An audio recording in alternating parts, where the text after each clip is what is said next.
Hi guys. दोस्तों, कल एमपीपीएबी की तरफ से जो एमपी कांस्टेबल का एग्ज़ाम हुआ था उसका रिज़ल्ट आ गया है और मैं आपसे कुछ बात करना चाहूँगा इस विषय में। दोस्तों, मेरे 69 नंबर हैं, उसके बाद भी नॉट क्वालिफाइड लिख के आ रहा है, जबकि यहाँ पर आपको मैं स्क्रीनशॉट दिखा रहा हूँ। यहाँ पर ईडब्ल्यूएस के 63 नंबर, ओबीसी के 68, 72 और यूआर के 68 नंबर होने के बावजूद भी इनका सिलेक्शन हो गया है।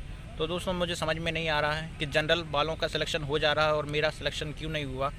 यहाँ पर किसकी मिस्टेक है, आप भली बात ही जानते हैं कि जी आप तो ये सही तरीके से जानते हैं कि व्यापम अपना कोई भी काम अच्छे तरीके से नहीं करता है।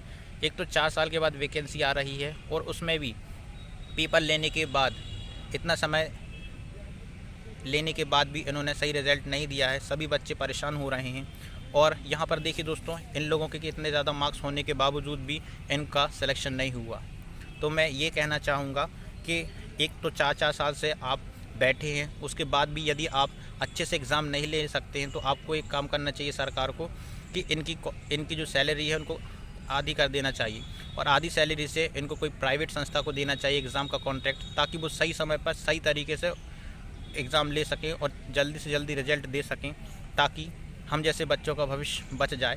क्योंकि यदि इनके हाथ में एग्ज़ाम की भागदौड़ रहेगी तो ये सभी का भविष्य चौपट कर डालेंगे दोस्तों, ये नॉर्मलाइजेशन का प्रोसेस बंद होना चाहिए। क्योंकि यदि आप 4 साल में एक पेपर अच्छे से तरीके से नहीं बना पाते हैं तो फिर आपको अधिकारी कहलाने का कोई मतलब नहीं है।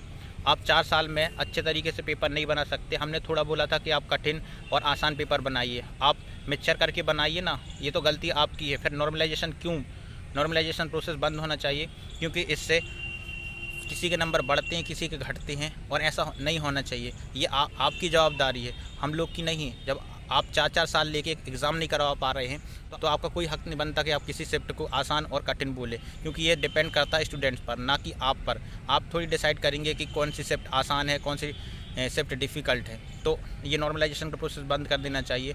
और दोस्तों, इसके बावजूद जब ये फॉर्म फिल करवाते हैं उसके बाद एडमिट कार्ड यदि आप निकलवाना चाहते हैं 2 से 4 दिन लग जाते हैं। उसके बाद यदि रिज़ल्ट आता है तो आप रिज़ल्ट ही ओपन नहीं कर पाते, इनका सर्वर डाउन रहता है। जब इनको पता रहता है कि ऐसा होने वाला है, सर्वर डाउन रहता है, तो उनको पहले से अपनी तैयारी रखना चाहिए। और दोस्तों, इनकी वेबसाइट में जो राइट टू इन्फॉर्मेशन का जो कॉलम है वहाँ पर इन्होंने जो नंबर दिए उन पर फ़ोन लगाने पर वो तो हमेशा 2 नंबर तो बंद ही हैं, एक बिज़ी बताते रहता है।